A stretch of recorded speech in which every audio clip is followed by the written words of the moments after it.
setup. Oh dear, the Adventures of Bayou Billy doesn't quite fit. Well, you can just put Bayou Billy. Yeah, I think I will have to. And I'll give you a countdown for start time. In this game, everyone uses SDA timing, and I just go by what other people do so that all of our runs, go by the same convention. I don't really care for SDA timing for reasons that I would point out if we weren't on a schedule. That much, eh? Well, actually, I'll show you the game saying The Adventures of Bayou Billy. So, on SDA timing, I can press start here, and, the game's started, but we're not starting the timer. That's fair. I understand now. So here we are, sitting through an intro, and this isn't counting against us or anything, it's a small detail, but it just doesn't really seem to make sense. Anyway, are you ready? I am ready whenever Awesome. you are. So I'll give you a 3-second countdown. I'm familiar. The catchy music is beautiful. 3, 2, 1, go! Alright, now the dropkick is your strongest weapon in this game. If you get to a very specific pixel vertically above or below your enemy, they won't be able to attack you. It's sort of like a glitch, but that's sort of what I'm doing most of the time here, just trying to set up that 1 pixel difference. I think I have it here, so you'll notice he's just walking past me and not hitting me, and that's really useful for speed.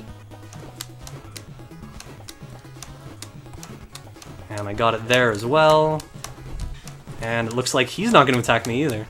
It's not really easy to set it all up against every single one of them on the fly, but ultimately that's your goal. Nope.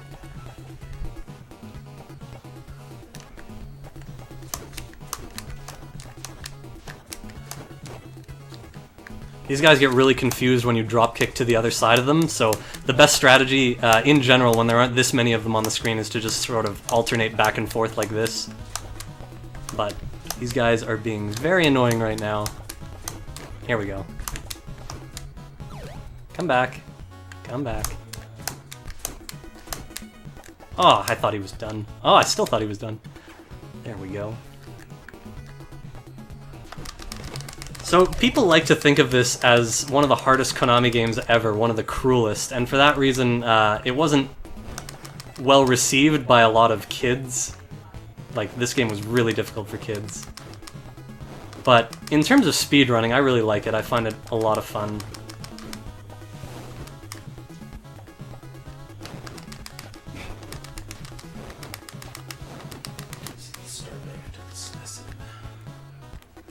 Sorry if the button mashing is excessively loud. Again, this particular controller I'm using, I haven't used it before, but the buttons do require a bit more of a push.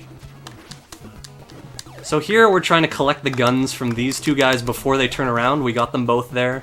This guy has a bulletproof vest on, so we need to kick that off of him, and then we can just shoot them all, which is nice. And now we get ourselves in position to shoot these guys. This guy got a little close, so I'm going to burn off 2 bullets that I don't need. We'll use kicks for this guy. One might even say air kicks. Ooh. Air kicks hype. And that's actually the last enemy I have to defeat in the first level. These gators, I believe in the Japanese version of this game, which I believe is called Mad City, some of these gator sections that you can skip over in the US version, you cannot skip over in the Japanese version. That's the end of level 1.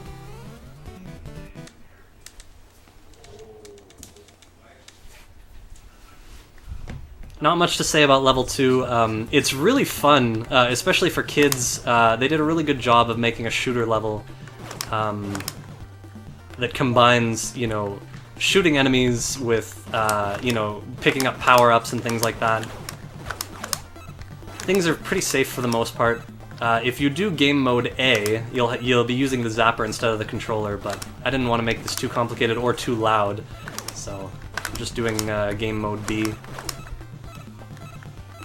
In the world record video, I did this mode as well, but I don't think I would be hindered at all by using the zapper.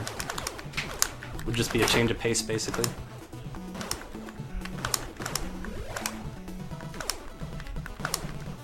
So yeah, while this level is going, feel free to say anything you want if there's anything on your mind. Sammy, how about a quick quick update on what this is all about.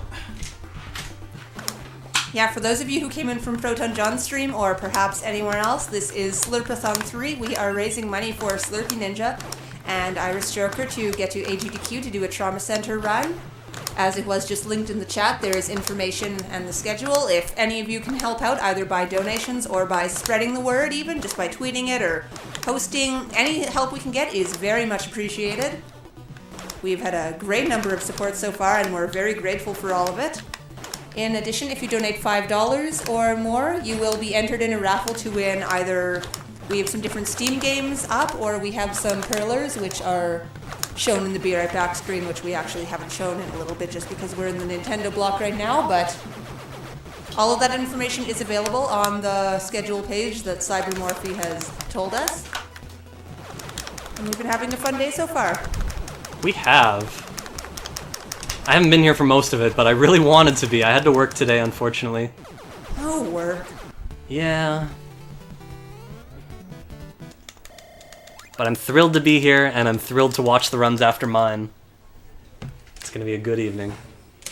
Yeah, looking forward into the schedule. We will still have NesCardinality playing Kickle Cubicle, and then sort of transitioning between the NesCardinality block and the next block, we have the Fisher-Price block coming up. Yeah, that's when things get really serious. Very serious. We have Fisher-Price, I Can Remember, Perfect Fit, and Firehouse Rescue. And of course, one thing that we're very much looking forward to after that, we are going to find out where Waldo is. Right on. That is a question we have been asking all night. And following that, just around midnight hour time, we will be getting into some Mega Man 9 and 10. We do have a donation incentive. The Mega Man 9, we did reach at $500. Slurpeeninja will be doing a Proto Man run on that.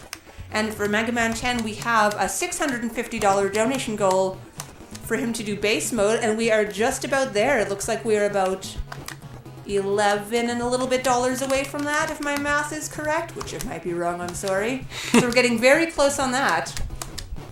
And then, of course, I will also mention the ultimate goal of $1,000 Canadian. If we do reach that, Slurpeeninja will be doing a Dragon Warrior 7 run starting on November 14th, and that is most likely going to be around 24 hours. Of course, we do hope he will PB, but that will be what is happening if we reach $1,000. As long as the chicken goes that way, we're all good here. Got the items where we want them.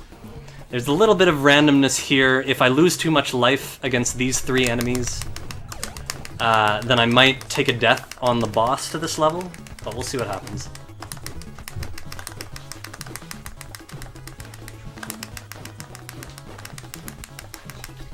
Well, that worked well.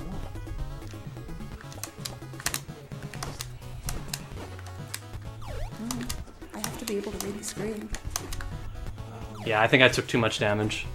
So we'll probably take a death here. Well, especially if that happens. Oh, man.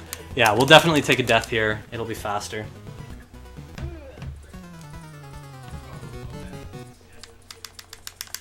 Get to start right at the boss.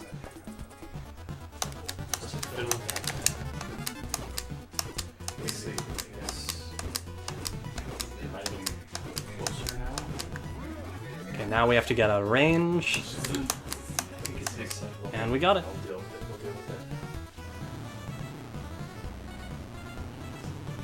It's okay, don't worry. It's probably because of this, honestly. No, it's always been there the whole time. Okay. We didn't have the echo before. We're wondering what it caused this between now and 2DX. Huh. That's okay. Well, we'll have to just live with it. I turned the gain down on the mic a bit, so it shouldn't echo as badly. No, I'm saying the room shouldn't echo as much if the gain is down. Yeah, that's true, because the mic's right here.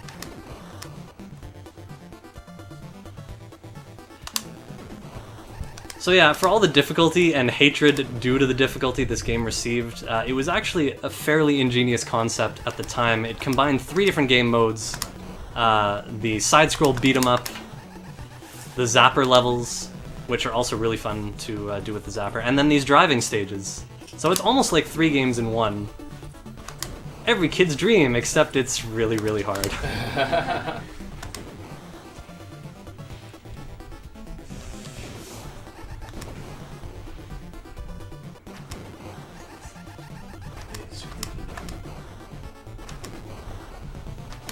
So yeah, not much to say about the driving levels, except for the fact that when you throw a grenade at a plane, as long as your grenade is in the air, you cannot shoot.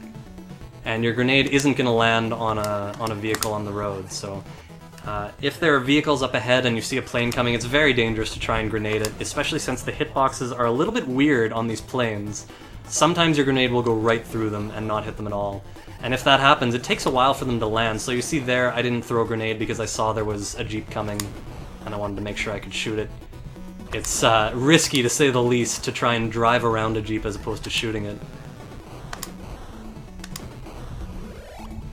That was just a time bonus. That doesn't always appear, and when it does, there's no actual reason to pick it up.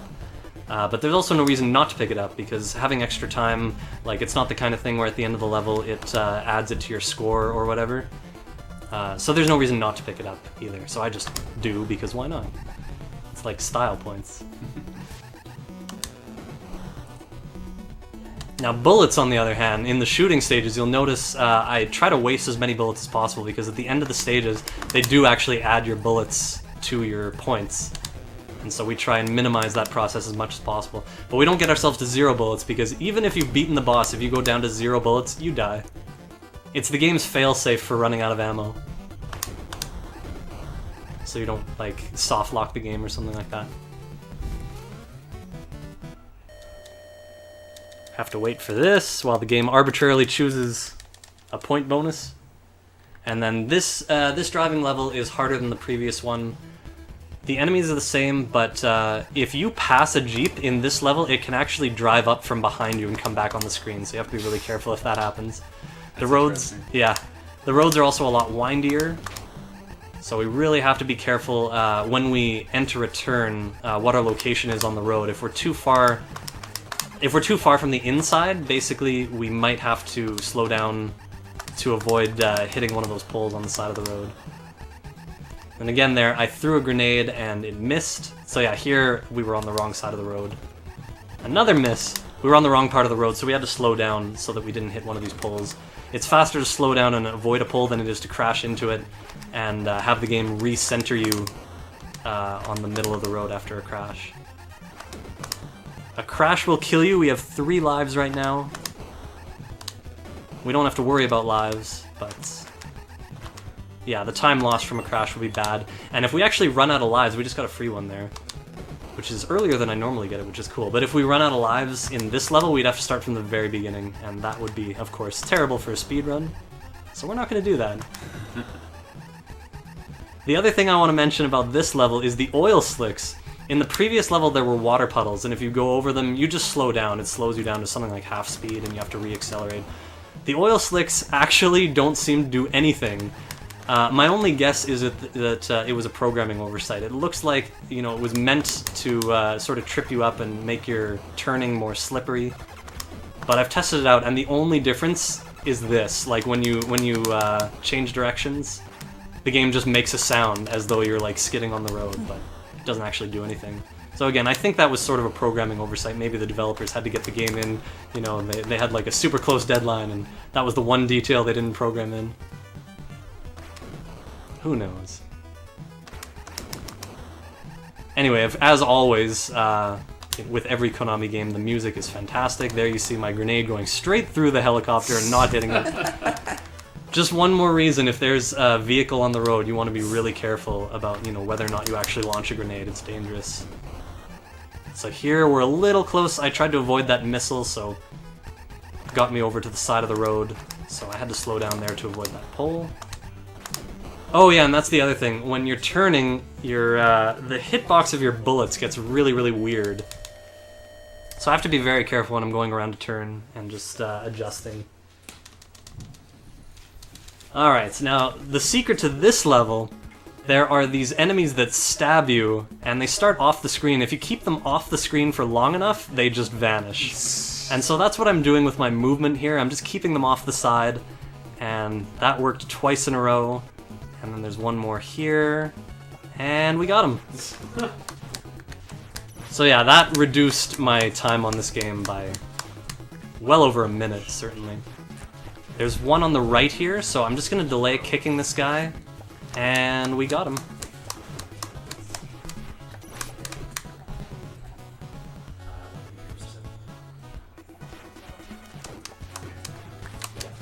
Oops. Doesn't matter if we get hit here, by the way.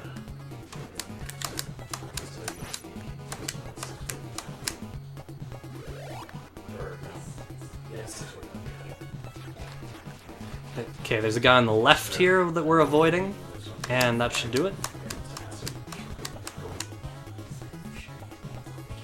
Okay, cool. Thanks. Now these guys have long-range whips, and when they drop their whips, they will always, before they do anything else, they will go back and retrieve their whips. So that's sort of a movement mechanic for them, and that knowledge helps you fight them.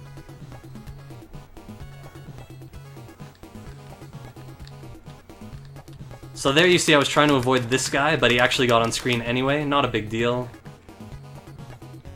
Because he doesn't... one of them in himself doesn't have too much damage. Here I believe there are 3 and we avoided them all. That's perfect.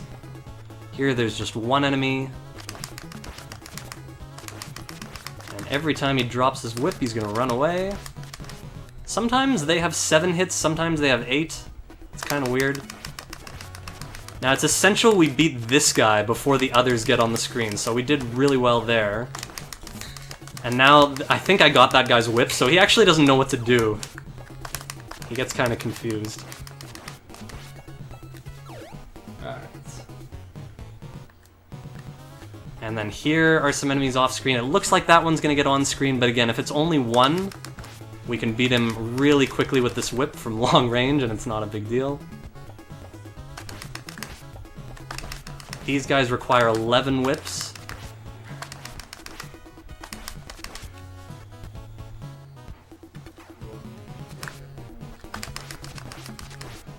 And I just want to make sure I keep my whip, so I'm avoiding all the items that are dropped.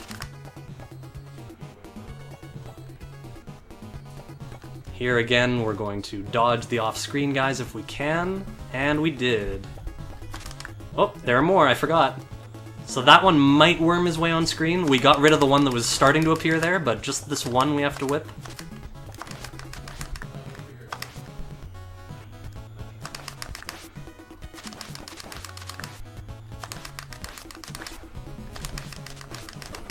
Whoops. Mashing doesn't slow you down on these guys, so I just mash. I would time each whip if I had to, but don't have to.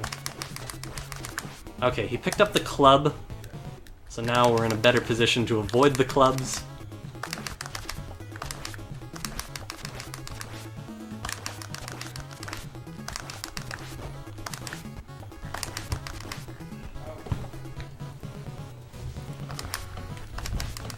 Couch is getting full of stuff.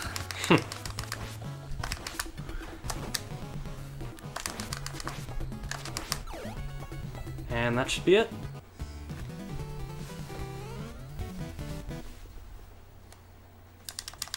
Next comes another shooting level. And I think there's like always an enemy that appears here, so I always try and hold the fire button to defeat him with my machine gun before he can appear. And I got him that time. If I don't get him, he has a tendency to run around in those windows, and he might try to shoot you at an inopportune moment, so... Sumdiener, thank you for the host, and welcome anybody coming from Sumdiener. Welcome to Slurpathon 3. Did you want it?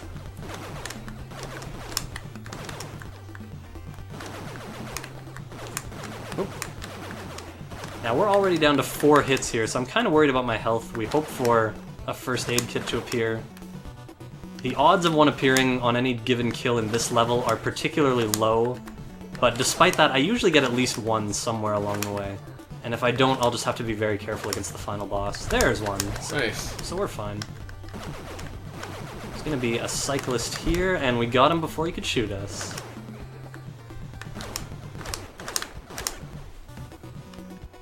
Your Mom My Prom, thank you for hosting as well. How many hosts do we have now? We are being hosted by 40 channels. Thank you so much to everybody. Thank we you really all do so appreciate much. it.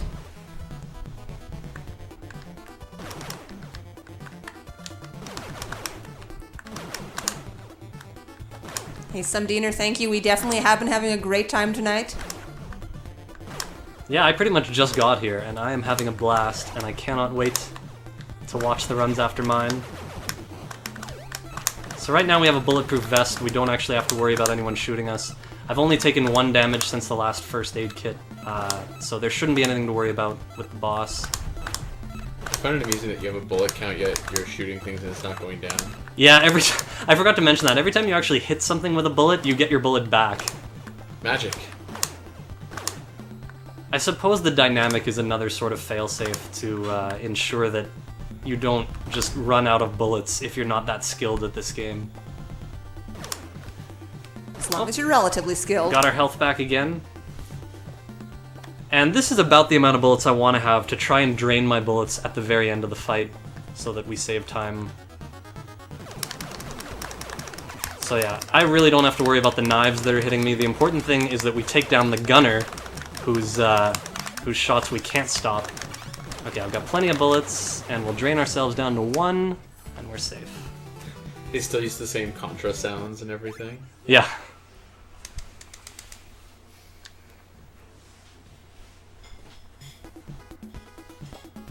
Here, our goal is to pick up a gun. Oh. There we go, we got one, so we'll get some distance, and we'll just shoot these guys from a distance. We have a bulletproof vest on, so we don't have to worry about anything. More than enough bullets to go around here. Now these guys are all wearing bulletproof vests, so our goal is going to get the bulletproof vests off of them. And then because the game gets so crowded with things on the screen, we actually need to pick them up.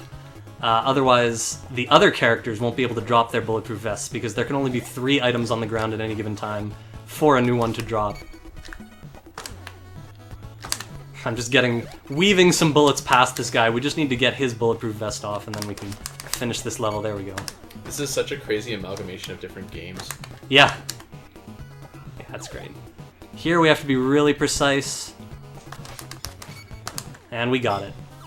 If you don't get that precise kill, that enemy will start moving vertically up and down on the screen and start launching dogs onto the screen, which will take extra time to defeat. So we're down to the final boss, which is actually the final 2 bosses. And this fight is going to look a little weird. First we're going to walk right into him, take a little hit here. We're going to walk right into the corner until he starts kicking us, then we're going to start doing damage. We're going to drop our whip and leave it. We're going to drop our bulletproof vest and leave it. And the reason is because if we don't have any items, the final boss actually has less health to start. Oh, that might screw things up, it might not, we'll see. Nice. I think we can still do this. I'm not totally sure, but we'll find out. Oh, now probably not. Oh, I got away. So maybe with safe strats here.